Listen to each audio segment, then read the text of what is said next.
Hello friends, James Stevenson. Welcome back to another episode of Who's Hating Hard on Tesla Today.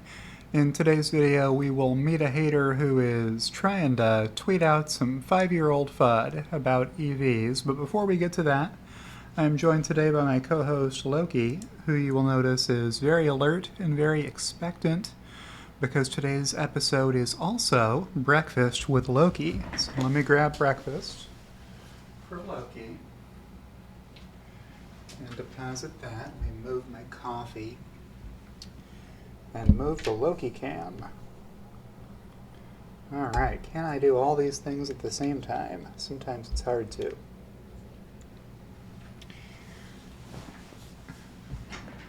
Alright, come on over, Loki. Whenever you're ready, there's your breakfast. Usually he runs right over to it.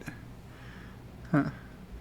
You can see I have the packs of V8 energy drink there waiting for me to stack the tripod on top of to get more height so I can get the best angle at Loki when he's in his bed with all of his toys and he won't be blocked behind them. Alright, I'm gonna adjust this camera just a little bit. That's too much. That's good. And I will share my screen with you. You can keep an eye on Loki and the Loki cam and show you today's hater, who is Peter Dynes at PG Dynes on Twitter, who tweeted Musk has performed one of the greatest con tricks in history. In the 70s, environmentalists actually talked about the social and political impacts of the car in cities.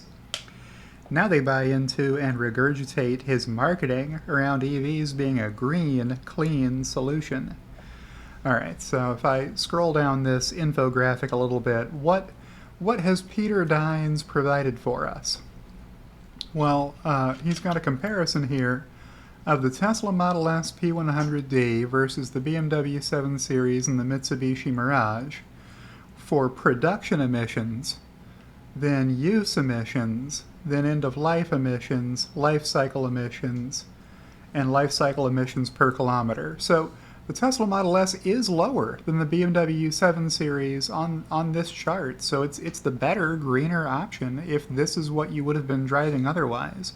But this other column over here, this micro car, is tiny, so you can produce a whole lot of them in a big hurry because they're not complicated.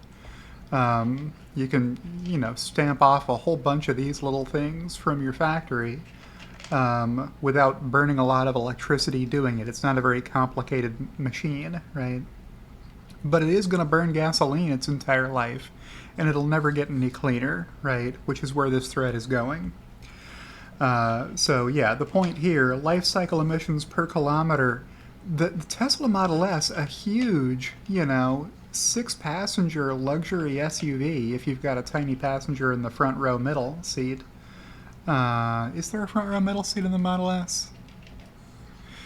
Maybe on some of them there's not. Not the point. The point is the Model S is a great big, super fast luxury car, and this Mitsubishi Mirage is the tiniest excuse for an automobile you ever saw, right? And they're pretty close. They're about 200 kilometers if you were going to round them off. 200 grams of CO2 per equivalent kilometer. Grams of CO2 equivalent per kilometer. Let me say it right so I don't get hate in the tweet, in the comments below. Okay, so what's this flag? Who can reply? People PG Dynes follows or mentioned can reply. This was not there when I replied to this thread and has since been added by PG Dynes, who I'm guessing I was not the only person who replied to. But important is important. And first things first, we're going to give Loki his milk bone.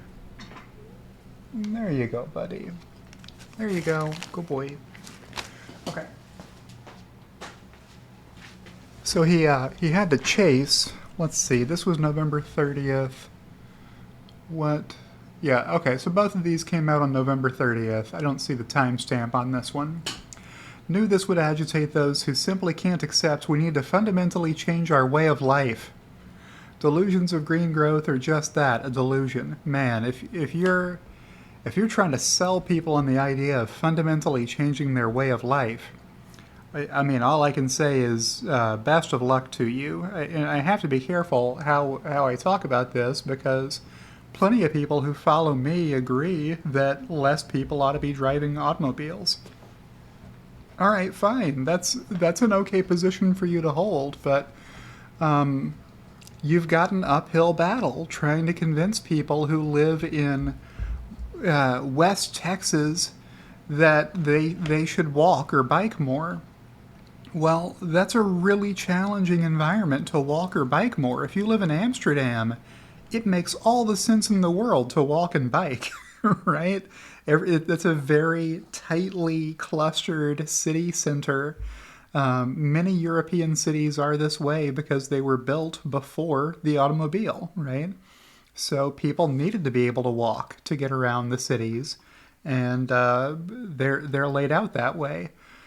Most parts of America built in the last 100 years, the cities are laid out for you to have a car to drive to get where you're going, and nothing is close to anything else. So if you want to walk to where you're going and what you need to do, you're going to spend your entire day walking, right? I probably belabored that point too much, but here's a reply from Mr. Manderley. You are hiding this tweet that proves you were wrong, and then tagged me. And here's the screenshot. Does that get any bigger if I click it? Only a little bit bigger. So what I replied was, Step 1, tweet an infographic excerpt from a 5-year-old article. Step 2, don't read the article. See screenshots below. Step 3, badmouth Tesla. And then at the end, I put in the critical information missing from his tweet. Manufacturing and recharging power sources get cleaner all the time with solar and wind, so EVs get cleaner the longer they are driven. This is the key point. The world is transitioning away from coal and oil and polluting sources of electricity generation to solar and wind, which are becoming more economically attractive solutions for power companies to invest in, right? And the more of that happens, the cleaner the grid gets, and the less pollution there is at the end of the long tailpipe.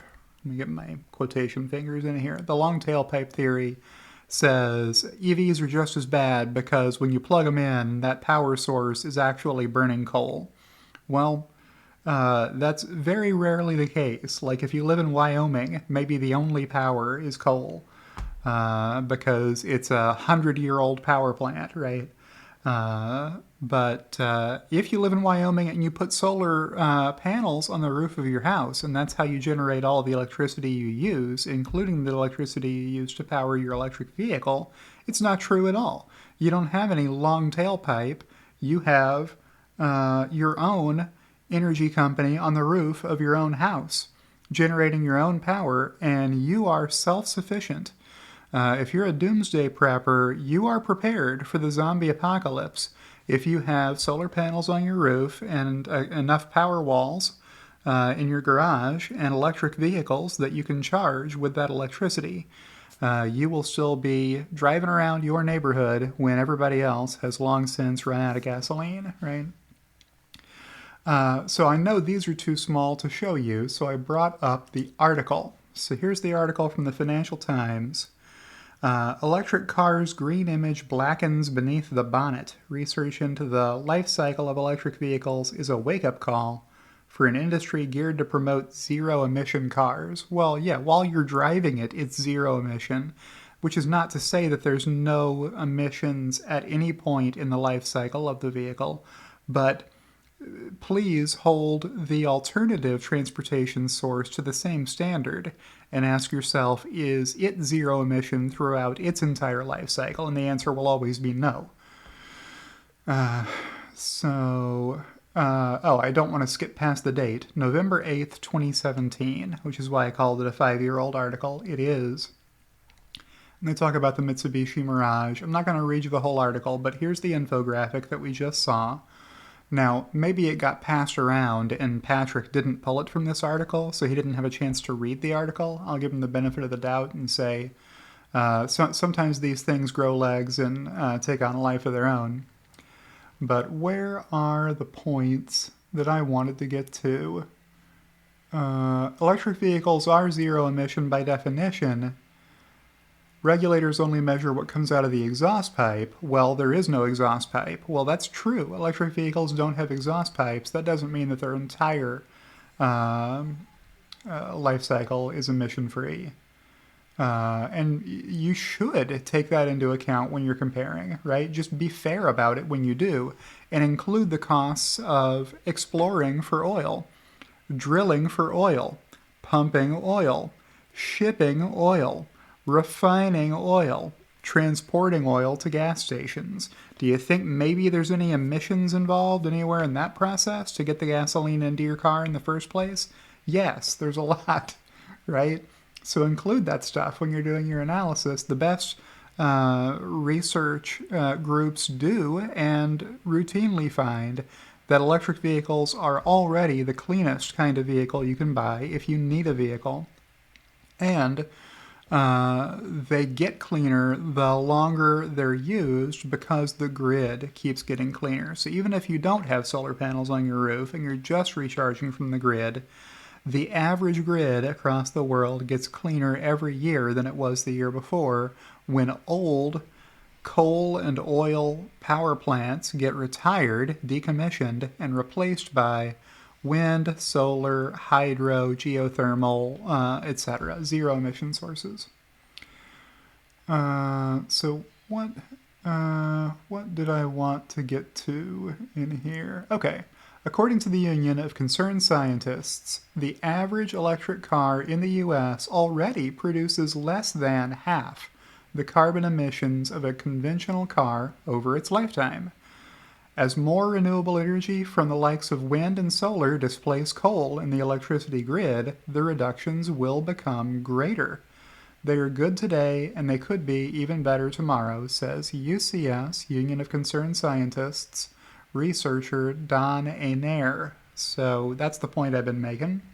And it's in this article that the guy's graphic came from, and he didn't read the article. So what else do we have? So then they talk about emissions from factories. Well, the more the factory produces, the more efficient the factory gets in terms of emissions per vehicle produced, right? So the emissions at the point of production per vehicle come down with scale, and you can put solar on the roof, as Tesla is doing today at their Austin Gigafactory, spelling out the word Tesla in enormous letters on the roof of one of the largest buildings ever constructed. But the example in this 5-year-old article was talking about Tesla's Gigafactory in Nevada, planning to rely solely on wind and solar for all of its manufacturing. And there is solar on the roof of Gigafactory in Nevada. That's going to continue to expand in future years. So that's our hater for this week, is Patrick Dynes. I will check back in with Loki. I forgot to move the camera when he finished eating. So let's push this back down again. Yeah, he seems to be sleeping off breakfast in bed. And I'll say, if you've enjoyed today's video, click the like button. And if you're not subscribed to my channel already, why not go ahead and subscribe to my channel? Thank you to everyone who does already, and to everyone who supports my efforts through Patreon or by joining my YouTube channel, especially my executive producers, Kathy Kitchler and Halter Ferguson Financial. And I'll see you in the next one.